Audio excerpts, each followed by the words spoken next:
जनसुराज के राष्ट्रीय अध्यक्ष उदय सिंह पप्पू सिंह पूर्णिया आए हैं पहली बार। कल कार्यकर्ताओं ने इनका गर्मजोशी से स्वागत किया और पूर्णिया के लोगों में काफी खुशी है कि पूर्णिया से जो उदय सिंह हैं, वो पप्पू सिंह जो पूर्व सांसद रह चुके हैं, उन्हें राष्ट्रीय अध्यक्ष बनाया गया। 150 की जो कोर कमेटी है उनके द्वारा फैसला लिया गया है कि उदय सिंह यहां से जो है जनसुराज की जो कमान है वो संभालेंगे और राष्ट्रीय अध्यक्ष के तौर पे वो चुने गए। उसके बाद उनका दौरा पूर्णिया हो रहा है, लगातार पूर्णिया में लोगों के बीच जा रहे हैं, लोगों से मिल रहे हैं।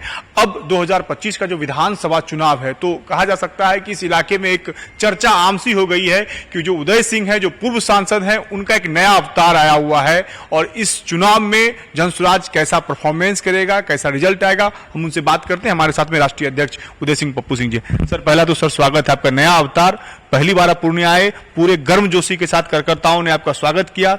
अब इस अवतार में कैसे आप जनसुराज को आगे बढ़ाएंगे? प्रफुल्ल जी, पहले आपको और कशिश न्यूज को ढेर सारी शुभकामनाएं। आप लोग एक बहुत महत्वपूर्ण काम करते हैं, आशा करते हैं इस काम को और आप लोग आगे बढ़ाएंगे कि सही बात लोगों तक पहुंचा देते हैं। हाँ, ये एक बहुत बड़ी जिम्मेदारी है। मैं आभारी हूँ जनसुराज के लोगों का,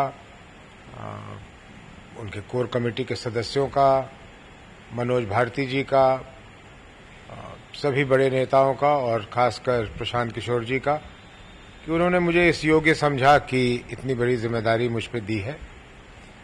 पूर्णिया के लोगों की खुशी जो आपने चर्चा की वो तो जाहिर है। मैं पूर्णिया का हूँ, मैं उनका हूँ, मुझ पे पहला अधिकार उनका है, लेकिन मेरा भी पहला अधिकार उन पे ही है।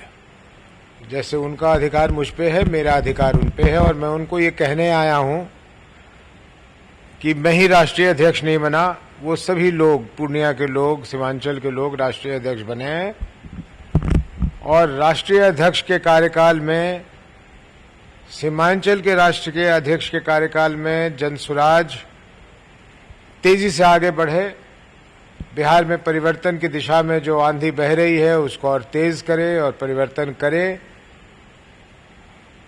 तो इसमें उनकी पूरी बढ़ चढ़ के हिस्सेदारी होनी चाहिए। तो मेरा उनसे संदेश ये है कि आप सभी लोग जनसुराज के राष्ट्रीय अध्यक्ष हैं और आप सभी लोग उसी जिम्मेदारी से काम कीजिए जिससे आप उम्मीद रखते हैं कि मैं करूंगा, मुझे बल मिलेगा। राष्ट्रीय अध्यक्ष के तौर पे जवाबदेही तो आपकी बहुत बड़ी हो जाती है, लेकिन खासकर जब आप सीमांचल के पूर्णिया से आते हैं तो इस इलाके में पार्टी का अच्छा परफॉर्मेंस हो, उसकी भी जिम्मेदारी और जवाबदेही आप पे ज्यादा बढ़ जाती है। तो कैसे परफॉर्मेंस होगा, क्योंकि नई पार्टी है, संगठन कमजोर है, संगठन बनाना है, तुरंत आपको विधानसभा के चुनाव में जाना है और मतलब आप यहां से नेतृत्व करते रहे, तो आप इस इलाके की चीजों को बहुत भली भांति से जान रहे हैं, तो कैसे लोगों को समझा पाएंगे? प्रफुल्ल जी, राजनीतिक संगठन को जितना जटिल बनाना चाहें और उसकी कठिनाइयों को उजागर करना चाहें उतना हो सकता है और उसे जितना सरल बनाना चाहें उतना ही हो सकता है। संगठन क्या है किसी भी दल की और संगठन क्यों चाहिए? घूम फिर के एक ही बात आएगा कि आपकी बात लोगों के मस्तिष्क में पहुंच गई या नहीं। कानों में तो पहुंच गई, कानों में तो बहुत तरीके हैं डालने के, लाउडस्पीकर से लेकर सोशल मीडिया से लेकर हर चीज, लेकिन मेरे मस्तिष्क में आपकी बात पहुंची या नहीं ये ज्यादा महत्वपूर्ण है। और आज के युग में ऐसा करना आसान भी है, इसलिए मैं इसको बहुत बड़ी चुनौती नहीं मानता कि संगठन कितनी बड़ी हो गई है, जो हो गई है। आप यकीन करें या न करें, जनसुराज की जो संगठन है बिहार के स्तर पे वो बहुत बड़ी है, बहुत बड़ी।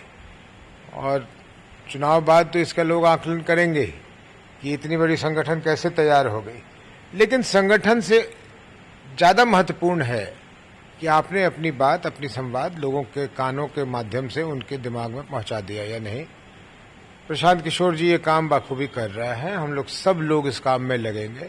और मैं दोहरा दूं इसलिए कि सीमांचल के हर व्यक्ति, क्योंकि राष्ट्रीय अध्यक्ष है, ये उनकी जिम्मेदारी है कि लोगों के कान में, जनमानस के कान में ये बात पहुंचा दें कि बिहार में परिवर्तन की आवश्यकता है विकल्प के तौर पे उनके लिए जनसुराज मौजूद है और वो जनसुराज को समर्थन दें और आगे बढ़े। सर एक सवाल ये भी आता है, सीमांचल से आप हैं, पूर्णिया से हैं, लेकिन यहाँ के जो बड़े नेता हैं, यहाँ के जो स्थानीय जनप्रतिनिधि हैं, उनके मन में घबराहट सी हो गई है कि पप्पू सिंह जो है राष्ट्रीय अध्यक्ष बन के आए हैं, जनसुराज क्या परफॉर्मेंस करेगा, कितनी सीटें जीतेगा, इससे अभी कोई ज्यादा मतलब नहीं है। लेकिन ये कहना है लोगों का दबी जुबान में कि जनसुराज कई लोगों का जो है सफाया कर सकता है। मैं कई बार कह चुका हूँ राष्ट्रीय अध्यक्ष बनने के बाद, हम यहाँ किसी से लड़ने नहीं आए हैं, किसी से हिसाब चुकता करने नहीं आए हैं, किसी को हराने के मकसद से नहीं आए हैं। हमारी किसी से लड़ाई नहीं है। हमारा तो एक मकसद यही है, अपनी बात लोगों तक पहुँचाना, लोगों को समझाना और लोगों का हृदय मन परिवर्तन करके अपने पार्टी के लिए मत लेना, ताकि बिहार में हम लोग काम कर सकें। और पूर्णिया और सीमांचल के लोग क्योंकि मुझे बहुत अच्छी तरह से जानते हैं, मेरे परिवार के सदस्य हैं, इसलिए ऐसे लोगों के मन में ये होगा कि उदय सिंह आए हैं, स्पष्ट बोलते हैं, लोग इनकी बातों को थोड़ा ध्यान से सुनते हैं, तो कहीं उन्हें क्षति ना हो जाए। लेकिन क्षति पहुंचाना हमारा कोई मकसद ही नहीं है। सर लेकिन एक चीज तो और है ना सर, कि अभी जो सरकार है नीतीश कुमार एनडीए गठबंधन की चल रही है, तो विकास कार्यों को तो आप देख रहे हैं, लेकिन भ्रष्टाचार का लगातार आरोप लग रहा है। कई जगह से देख रहे होंगे, पटना के भी अस्पतालों में हो, चाहे पूर्णिया के अस्पतालों में ले लिया जाए, हर जगह जो लोग परेशान हैं। तो क्या ये मुद्दा रहेगा? आपके माध्यम से मैं अपने लोगों के दिमाग में एक बात डालना चाहता हूं।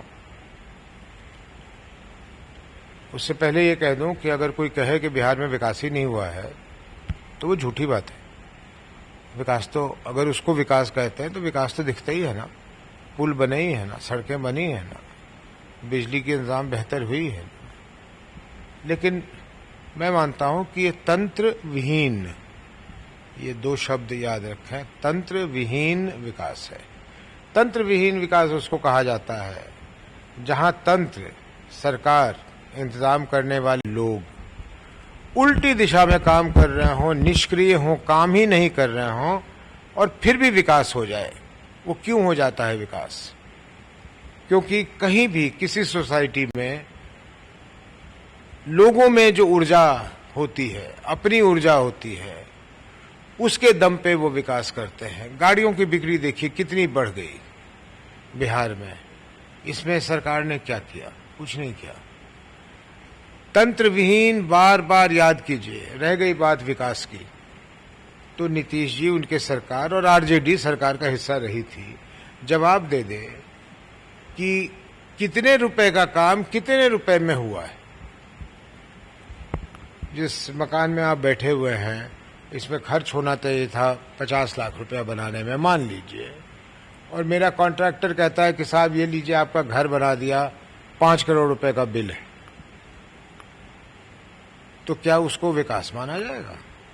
या उसको भ्रष्टाचार में संलिप्त, वो उतना होना था, 5 करोड़ रुपए उसने खर्चने थे, पैसे कमाने थे, तो उसने कहा कि यार अगर इतना भी नहीं बना दोगे ये 50 लाख रुपए में, तो वो 5 करोड़ रुपए कैसे लोगे? एक गंगा पे पुल बनता है, 2 बार 3 बार वो पुल गिर जाता है और उसी ठेकेदार को फिर से दिया जाता है, वो ठेकेदार जेल जाने के बजाय। और ये बिहार में ही नहीं हो रहा तो गुजरात में हो रहा है। मोरबी का जो पुल गिरा तो कौन चला गया जेल? यहां जो पुल गिरा, और गंगा का पुल गिरा, कोई ऐसा वैसा नहीं, गंगा का पुल गिरा जिसको बनने के बाद उस पर लाखों करोड़ों लोग इधर से उधर जाएंगे। वैसे पुल पे मुझे जाने में डर लगेगा कि क्या बन के तैयार हुआ है, फिर गिर गया तो कहां जाएंगे? गंगा में बह जाएंगे। तो इस विकास का क्या मतलब है जहां भ्रष्टाचार इस रूप से व्याप्त है? भ्रष्टाचार के लिए तो मैं 2012 से चिल्ला रहा हूं, सांसद था तब से चिल्ला रहा हूं, वेदना प्रदर्शन कर दिया था। लेकिन भ्रष्टाचार की सीमा और स्वरूप बढ़ता ही चला गया, और गलथेथरी की हद है कि जदयू के और बीजेपी के, और जब आरजेडी उस सरकार का हिस्सा थी तो आप जैसे पत्रकारों को बुलाकर प्रेस कॉन्फ्रेंस में धड़ल्ले से कहती थी कि नीतीश कुमार सुशासन बाबू हैं, जीरो टॉलरेंस फॉर करप्शन है। यार इससे ज्यादा करप्शन करोगे तब तो लोगों के घर में घुसकर उसका फर्नीचर उठा के तुमको ले जाना पड़ेगा। अब कौन सी तुम्हारा बच गया करप्शन में? तुम्हारे अफसरों को ईडी पकड़ के ले जाती है, तुम्हारे यहाँ लोग गिरफ्तार होते हैं जो अफसरों के लिए पैसे एकत्रित कर रहे होते हैं। तुम सुशासन की बात कर तो क्या बोल रहे हो? कुछ थोड़ी सी लज्जा लोगों में होनी चाहिए। अच्छा सर, आप लगातार बगावती तेवर में रहे हैं, वेदना प्रदर्शन किए थे, आप अपने ही सरकार के खिलाफ किए थे, जनसुराज भी आप बना दिए, सरकार के सिस्टम से कहीं ना कहीं परेशान होकर बनाए। तो अब क्या लगता है कि जो ये भ्रष्टाचार का एक तंत्र चल रहा है, जनसुराज आने वाले राजनीति में क्या गठबंधन की राजनीति करेगी क्या, अगर इस तरह का विकल्प आता है तो? गठबंधन मतलब ठगबंधन होता है। हम जनता को ठगने के लिए नहीं आए, हम सत्ता पर बैठने के लिए, समझौता करने के लिए नहीं आए। कभी नहीं करेंगे, किसी भी कीमत पे नहीं करेंगे, इसको ऑन रिकॉर्ड कर लीजिए। और दूसरी बात, मेरे तेवर की बात की आपने, आपको मैं बता दूं कि वेदना प्रदर्शन के बाद मैंने, ये मेरा संकल्प है और ईश्वर करे कि मैं जनसुराज के साथ हूं, राष्ट्रीय अध्यक्ष हूं, हमारे बहुत सारे विधायक जीत के जाएं, परिवर्तन में योगदान करें। लेकिन उन उम्मीदवारों को पहले ही कहा जाएगा कि अगर आप जीतेंगे तो आप मेरी क्या लड़ाई हुई 2012 में? मेरी 2012 में लड़ाई, जब मूल पे जाइए, ये मैं कोई मुख्यमंत्री बनने के लिए लड़ रहा था। मैंने कहा मेरी जनता की अनसुनी हो रही है और मैं उनका प्रतिनिधि हूं, मैं तो बोलूंगा, आपको बुरा लगना है तो लगे, लेकिन मेरा काम आपकी प्रशंसा करनी नहीं है। आप प्रशंसा योग्य काम करेंगे तो मुक्त कंठ से प्रशंसा करूंगा, लेकिन आपने जो निजाम दिया है, मेरे लोग परेशान हैं, ये मेरी जिम्मेदारी है कि मैं अपने लोगों की आवाज उठाऊं। जनसुराज का एक एक जनप्रतिनिधि अपनी जनता की ही आवाज उठाएगा, चाहे उसको उदय सिंह से और प्रशांत किशोर से और आरसीपी सिंह से और मनोज भारती से और अन्य लोगों से 200 बार लड़ाई क्यों ना करना पड़े, उसको लड़ने की इजाजत होगी कि हमसे लड़ो, हमें ठोको, हमें रोको, लेकिन अपनी जनता की बात करने से मत चूकना। सर, आजकल एक नया नारा चल रहा है, उदय सिंह की गारंटी, जनताओं के बीच में भरोसा दीजिए, जनसुराज के साथ आइए, उदय सिंह गारंटी लीजिए, दिक्कत नहीं होगा, ये नया नारा चल रहा है आजकल। मैंने एक दो जगह ये बात जरूर इस्तेमाल किया है, क्योंकि मोदी जी की गारंटी को लोगों ने देखा है। कॉपी कर लिए नारा सर क्या? हाँ, कॉपी किए हैं, और एक तरह से तंज भी है कि 15 लाख की गारंटी से पता नहीं कौन कौन सी गारंटी, गैस सिलेंडर की गारंटी, क्या क्या चीज की गारंटी दी गई, उसका तो अगर लिस्ट निकालने लगे तो शाम हो जाएगा। लेकिन उदय सिंह जो कहता है वो करता है। मैंने जो कहा था वो किया है, पूर्णिया में जो मैंने कहा वो किया है। नहीं पूरा हुआ तो करने की प्रयास की, जनता ने देखा। मैं नहीं कह रहा कि मैंने पूर्णिया को स्वर्ग बना दिया, मेरे बस कुबत की बात नहीं है, और कम से कम 10 वर्षों में तो नहीं है। लेकिन जितना कहा था, या तो उसको किया या उसको करने के लिए प्रयास किया। और ये कोई नहीं कह सकता है मेरे ख्याल में कि भ्रष्टाचार पे हो या अराजकता पे हो या अफसरशाही पर हो, उस पर रोक नहीं लगा। कहीं पूरा लगा, कहीं कम लगा, लेकिन लगा जरूर, प्रयास जरूर किया। इसलिए उदय सिंह की गारंटी को सीमांचल के लोग कम से कम मानने के लिए जरूर तैयार होंगे कि अगर उदय सिंह कह रहा है तो वो ईमानदारी से उस काम को करने की पूरी प्रयास करेगा, वो ठगेगा नहीं। इसलिए चल रहा है उदय सिंह की गारंटी। और यहाँ पूर्णिया के अवाम में चल रहा है कि उदय सिंह की राजनीतिक जो है वो हाशिए पे चली गई थी, अब कम बैक किए हैं, अब एक नए अवतार में, नए तेवर में अब दिखाई देंगे और विरोधियों का छक्का छुड़ाएंगे। फिर वही बात, छक्का, हम भाई छक्का छुड़ाने नहीं आए, हमको नहीं आता है ये सब। ना हम हाशिए पे थे ना सर। आप 2024 तो चुनाव लड़ना, ये देखिए कितनी गलतफहमी है लोगों को। राजनीति और चुनावी राजनीति अलग अलग चीज है, और चुनावी राजनीति का एक बहुत छोटा हिस्सा है। आजकल के नौजवान, उसमें आप भी आते हैं, आप लोगों का मतलब पॉलिटिक्स का है कि इलेक्ट्रोल पॉलिटिक्स की टिकट मिल रहा है, लड़ रहे, विधायक बन रहे, नहीं बन रहे, उसी से आप लोग आकलन करते हैं। राजनीति ये नहीं है। राजनीति समाज सेवा का जरिया है।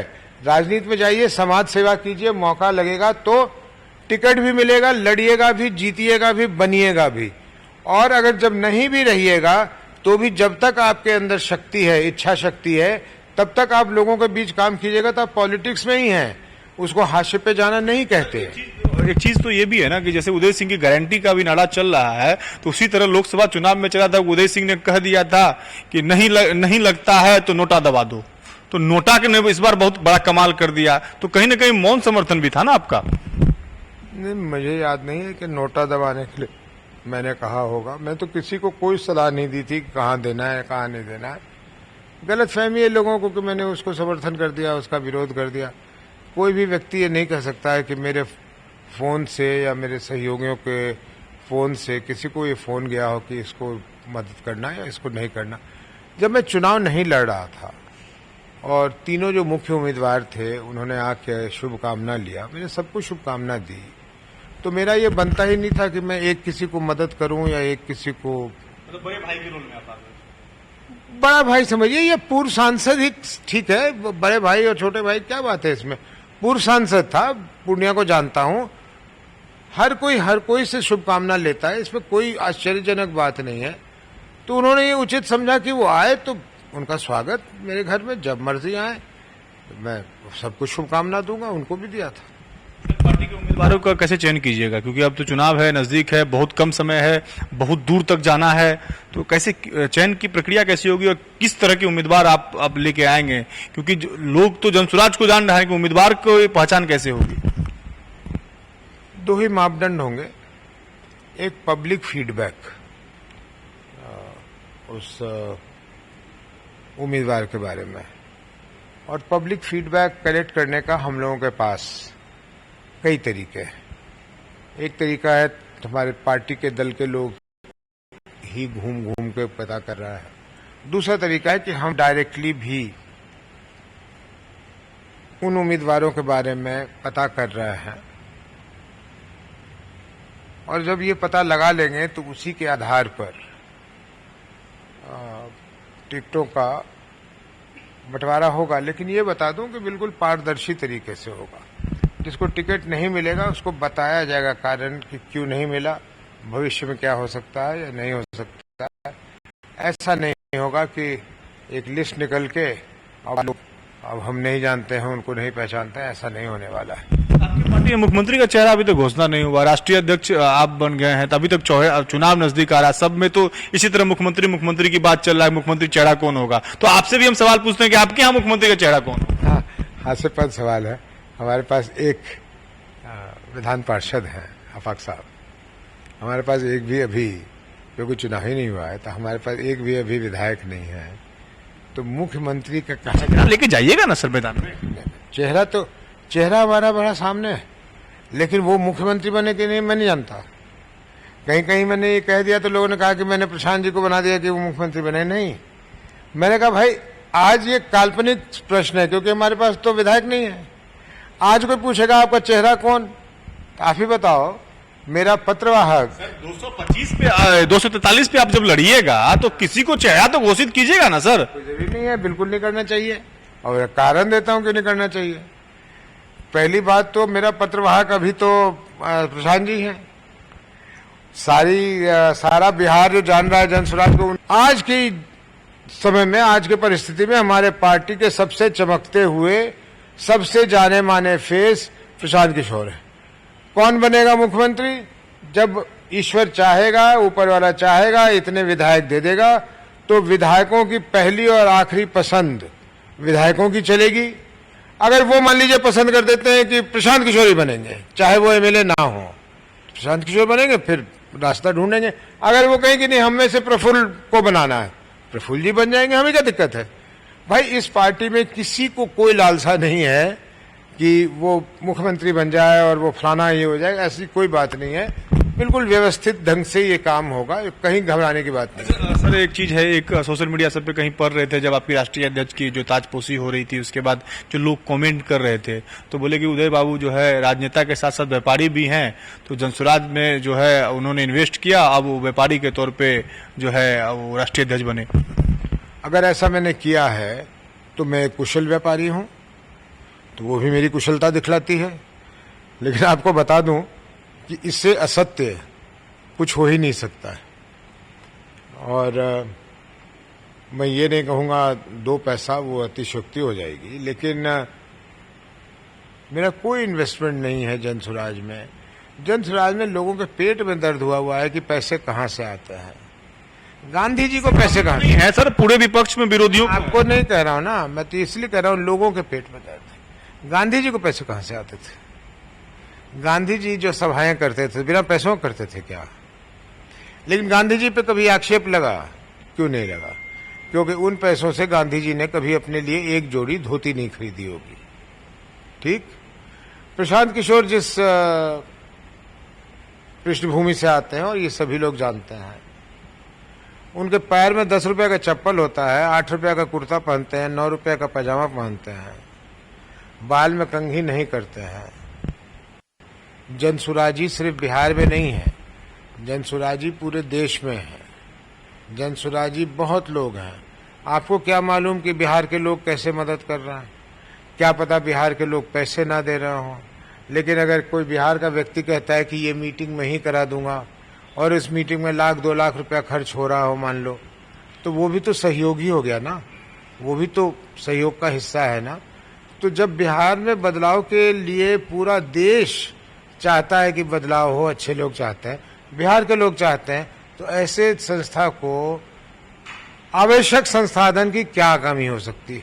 लेकिन लोग तरह तरह का इमेजिन करते हैं। सर, एक सवाल ये भी कि सीमांचल में बाढ़ का हालात और बाढ़ और कटाव से ये इलाका काफी प्रभावित रहा है, तो क्या आपके पार्टी में जब आप चुनाव अभियान में निकलेंगे या उससे पहले इस इलाके के लिए कुछ सोचिएगा कि इसका कोई अस्थायी निदान हो सके? जल संसाधन नियंत्रण के लिए और वितरण के लिए हम लोगों ने एक हाई लेवल टेक्निकल कमेटी बनाने की बात की है, जो सिर्फ सीमित नजरिए से इसको न देखे कि यहाँ बाढ़ रोकना है, क्योंकि फिर वो सीमित हो जाता है। जब बाढ़ आएगा तो काम करता है। बिहार का बहुत बड़ा हिस्सा में जल जमाव रहता है। पूरा टाल का जो एरिया है बेगूसराय के पास, कृष्णा शाही जी थी हमारी माँ के समय में सांसद, बड़ी अच्छी महिला थी। उनके समय से योजनाएं बनने को, टाल की पानी को, जल जमाव को किसी तरह निकाला जाए। बहुत बड़ा हिस्सा बिहार में है जो सुखाड़ है जहाँ, और ये एरिया में कभी किसी समय साल में अधिक जल होने की वजह से बाढ़ की समस्या आ जाती।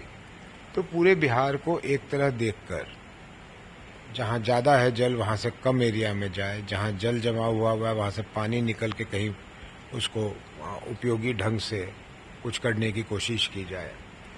इसी में रिवर की ड्रेजिंग की बात होगी, नदियों की सफाई की भी बात होगी। नदी के नीचे इतना बालू आ गया है कि उसका सतह बढ़ गया है, उसमें कम पानी अटता है। तो ये सारी चीज़ें वो जो कमेटी होगी वो करेगी उसके बाद। आखिरी सर सवाल है, सीमांचल में इस बार कितनी सीटें सर जनसुराज? काश मैं या तो बहुत बड़ा ज्योतिष होता या मैं ये चीजें करता। अच्छी सीटें आने की उम्मीद है, अब बिहार की जनता पे निर्भर है। ये थे हमारे साथ जनसुराज के राष्ट्रीय अध्यक्ष उदय सिंह जी, जिन्होंने कहा है कि इस बार के चुनाव में जनसुराज का अच्छा परफॉर्मेंस रहेगा, अच्छी सीटें होंगी, और जब जनता अपने विधायक को चुन के भेजेगी तो फिर विधायकों का फैसला होगा कि इस बार मुख्यमंत्री का चेहरा कौन होगा। तो कुल मिला के अब कह सकते हैं कि जनसुराज अब चुनावी मूड में आ चुका है, और कहीं ना कहीं अब चुनावी बिगुल जो है वो बजने ही वाला है। और जनसुराज के लिए भी और हमारे राष्ट्रीय अध्यक्ष जो उदय सिंह हैं उनके लिए भी इस इलाके में एक चुनौती है कि वो अपना गढ़ कैसे बचा पाते हैं। कैमरामैन अमित कुमार के साथ प्रफुल्ल झा, पूर्णिया।